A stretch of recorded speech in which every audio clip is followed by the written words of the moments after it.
Kita masuk materi baru, yaitu uji C kuadrat. Materinya sedikit ya, jadi secara umum kita akan membahas pendahuluan, yaitu pengenalan apa itu C kuadrat, kemudian ada uji kecocokan, dan terakhir uji kebebasan antar variabel.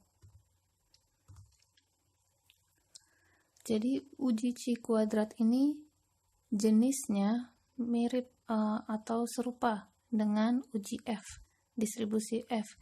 Jadi C kuadrat ini adalah nama distribusi, di mana uji C kuadrat itu maksudnya adalah menguji hipotesis mengenai perbandingan antara frekuensi observasi dengan frekuensi harapan. Contohnya, misalnya dalam suatu kelas, nilai A itu banyaknya adalah, yang mendapatkan nilai A banyaknya adalah 10 mahasiswa. Sedangkan misalnya saya sebagai dosen berekspektasi bahwa yang mendapatkan nilai A itu adalah 15 orang. Nah, seperti itu. Jadi, yang 10 mahasiswa itu adalah frekuensi observasi, data aktual yang benar-benar terjadi, yang saya ambil langsung dari nilai mahasiswa suatu kelas.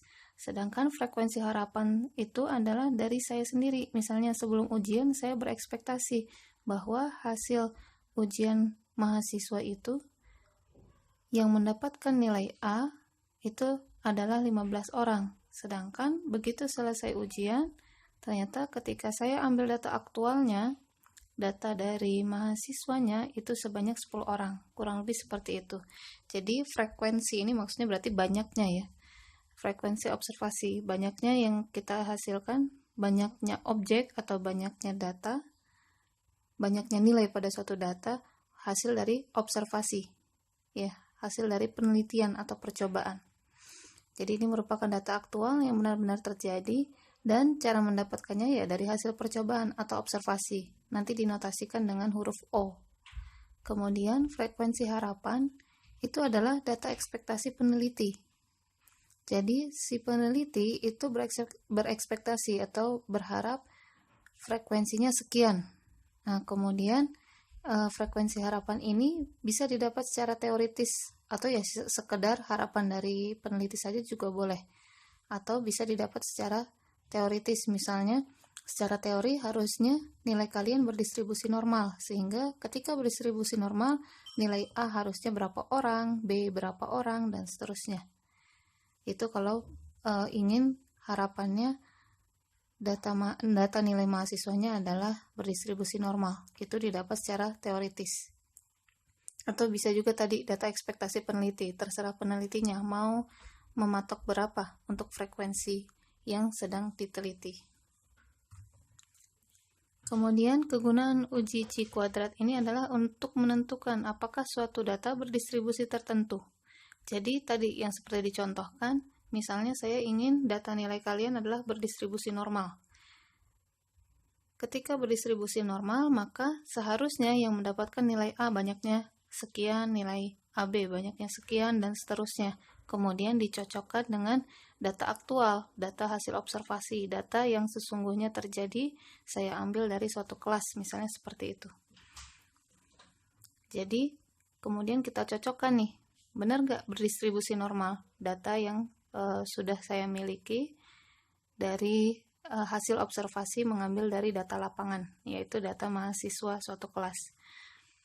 Kemudian uji C kuadrat juga bisa digunakan untuk menguji hubungan menguji hubungan atau pengaruh antara dua variabel yang sifatnya nominal ya. Skala nominal. Silakan dilihat lagi catatannya, apa itu ukuran variabel berskala nominal. Kemudian karakteristik dari uji C kuadrat. C kuadrat atau kalau bahasa Inggrisnya nih ya, chi-square. Nilai C kuadrat ini akan selalu positif. Sama sifatnya seperti distribusi F. Kemudian bentuk distribusi C kuadrat adalah menjulur positif seperti ini. Jadi C kuadrat itu distribusinya, bentuk kurvanya adalah seperti ini. Mirip dengan distribusi F. Jadi nilainya akan selalu positif. Seperti biasa, daerah yang diarsir, yang ini, alfa ini adalah daerah penolakan. Jadi masih sama ketika ada kata uji, berarti kita masih menggunakan 6 tahapan ya, dari mulai menentukan hipotesis, menentukan alfa, dan seterusnya hingga membuat keputusan di tahap ke-6.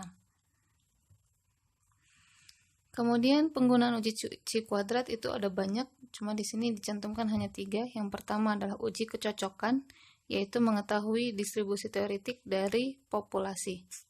Tadi yang saya contohkan ya, ketika saya berekspektasi distribusi nilai kalian adalah normal, nah kemudian dicocokkan dengan data aktual. Jadi cocok atau tidak perkiraan saya. Kemudian uji kebebasan. Uji kebebasan ini adalah menguji hubungan antar dua variabel dengan skala nominal. Jadi kalau kita balik lagi ke slide yang ini, yang poin pertama ini adalah uji kecocokan, yang poin kedua ini adalah uji kebebasan. Kemudian ada juga uji beberapa proporsi, tapi yang kita bahas dalam kuliah kali ini hanya 2 ini saja, yaitu uji kecocokan dan uji kebebasan.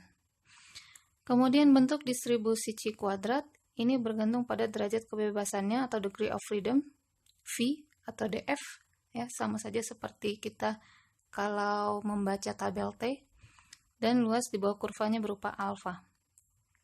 Ini simbol Chi kuadrat ya, X besar, tapi kalau dalam orang matematika nyebutnya X cantik ya, dikuadratkan, X besar dikuadratkan. Ini adalah simbol Chi atau high square ya, karena dikuadratkan.